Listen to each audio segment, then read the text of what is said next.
You've been told ascension means rising, leaving behind the pain, floating above the chaos, disappearing into light. But what if that's not truth? Just another escape. Another story that says you'll finally be okay once you're somewhere else. Anywhere but here. They teach you to aim upward, to detach, to transcend. But what if real ascension doesn't pull you away from the world? It pulls you into it. What if the purpose was never to escape gravity, but to feel it fully? To know what it is to carry weight and still remember your light. To stay, to sit in the ache, to hold the contradiction, to look at everything broken in this world and not run, but return. Because maybe heaven was never a destination. Maybe it was a state of presence you bring here. Not someday, not after death. Now, right in the middle of the mess. Spirituality has become another mask, a cleaner, shinier version of escape. They tell you to raise your vibration, avoid negative energy, stay in the light. But what about the shadows? What about grief, rage, doubt, the parts of you that still bleed? You're told to ignore them, to outgrow them, to vibrate above them. But you can't heal what you won't hold. You can't rise from what you won't touch. Ascension is not about pretending you're beyond the human.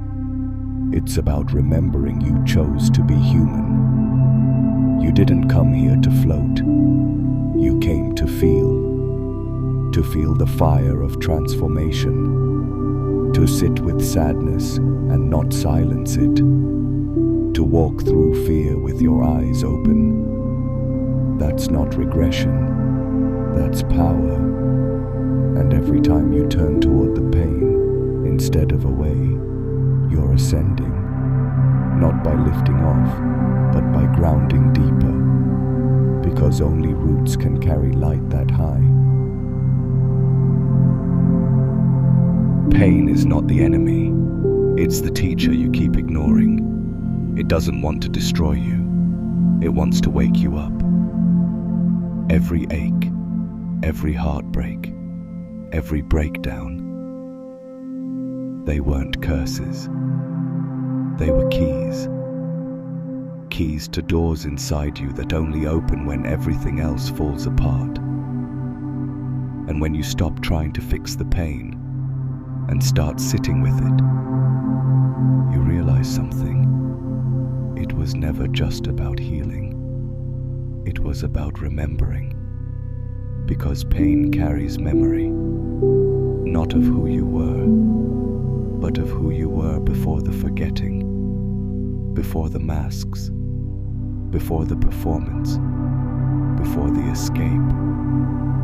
Pain brings you back, not back to suffering, back to presence, to the moment, to the breath, to the raw, unfiltered truth you keep trying to avoid with high vibes and mantras. Ascension isn't escaping the fire, it's walking through it, with your eyes open and your heart still beating. The fire was never meant to consume you, it was meant to refine you, but only if you stayed long enough to feel the heat. That's the thing most miss. They run too soon. They touch discomfort, and they call it low vibration. They see a shadow, and they label it toxic. They feel resistance, and they say they're not in alignment. But alignment isn't about comfort. It's about truth. And truth will strip you. It will burn away everything you built on top of fear, and it will ask you, Can you still love yourself now?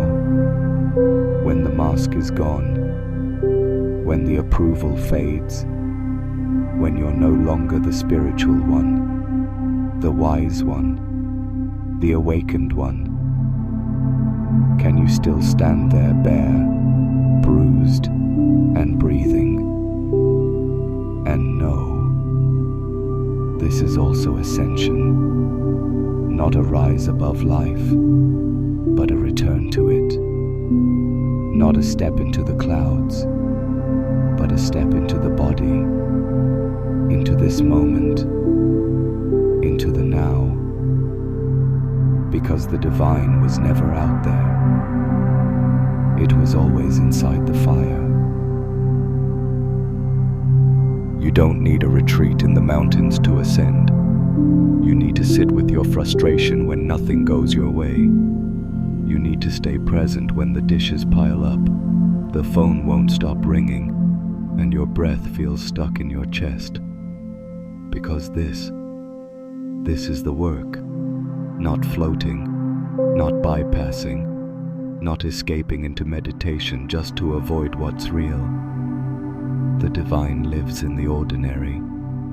It's in the argument you didn't want to have, the traffic jam that made you late, the silence after someone disappointed you. It's in the moment you break down and no one's watching. It's in your boredom, your hunger, your exhaustion. All of it is your altar. Ascension doesn't require distance from life. It requires intimacy with it. Deep, courageous presence in places most people numb. To face the world, not because it's easy, but because it's yours. Because you chose this incarnation not to run from the human experience, but to meet it fully. And in that meeting, you rise. No one tells you this, but every true ascent starts with a fall. Not a failure, a surrender. You break, not because you're weak, but because your soul is ready to shed what no longer fits. That job, that identity, that version of you that survived, but never lived. So you fall into grief, into confusion, into silence. And in that free fall, you think you've lost everything. But really, you've just lost the illusion. Because this descent isn't the opposite of rising. It is the rising. You're not being destroyed. You're being stripped. Layer by layer, belief by belief, until what's left is the unshakable truth underneath. You are not your progress. You are not your peace. You are not even your purpose.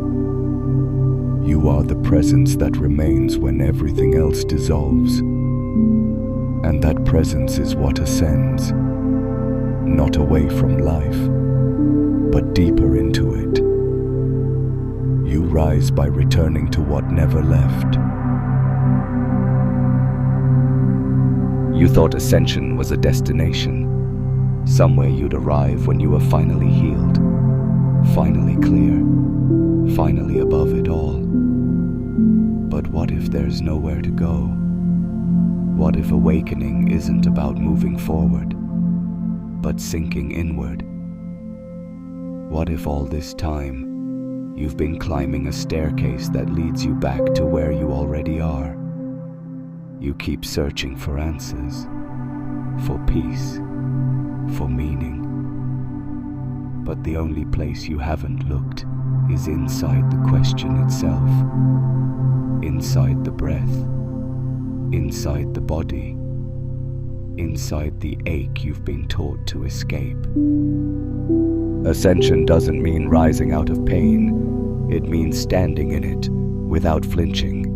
It means noticing the moment you want to run, and staying. Because maybe presence isn't just a practice. Maybe it's the portal.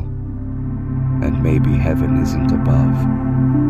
It's within. Not in the light at the end of the tunnel, but in the flicker that's always been burning right here, right now. And when you finally stop chasing the next level, the next breakthrough, the next self, you meet something ancient inside the stillness. You were never separate. You were never behind. You were never broken. You were just becoming. The world you see isn't out there. It's projected. From you. Through you. The chaos, the beauty, the silence, the noise. They're mirrors. Every argument you enter, every wound you reopen, every joy you chase or resist, all of it is showing you what's unresolved inside. Ascension isn't escaping the mirror. It's learning to see through it, clearly. You stop asking, "Why is this happening to me?" and start whispering, "What is this revealing about me?" Because your triggers are teachings. Your discomfort is a compass. Your resistance is the gate you keep walking past. And when you finally sit with it, not to fix it, but to witness it, the mirror shifts. Not because the world changed, but because you did. Presence softens perception, and in that softening, you reclaim power. Not the power to control the external, but the kind that lets you remain open in the face of it. To say, "I will not run, I will not numb, I will not pretend. I will feel it all and still remember who I am." You keep searching for elevation, but the truth is, you're already high, not above others, not beyond pain, but deep in presence. And presence is the real peak, not a mountaintop, but a stillness inside your chest that doesn't flinch when life happens. They told you Ascension was becoming more, but maybe it's becoming less. Less attached, less reactive, less defined by what happened to you. Because what's left after all the shedding isn't emptiness, it's essence. And essence doesn't need to be found, it needs to be remembered. You were never meant to float away from this world. You were meant to root in it. To be a bridge between heaven and soil, between the invisible and the real. To carry light in human hands, to walk love into noise, to bring divinity into dishes, deadlines, and deep conversations with no easy answers. That is Ascension, not the disappearance of the human, but the full arrival of the soul inside the human. Not to escape the world, but to awaken inside it. So maybe Ascension was never about reaching the stars. Maybe it was about bringing the stars down into your life, into your breath, into your grief, into the quiet moment when you choose not to run. You were never here to escape. You were here to embody, to remember that every step you take, every bruise, every breakthrough, every pause is sacred. You don't need to transcend this world. You need to walk through it awake. Because the most courageous act is not to retreat into spirit,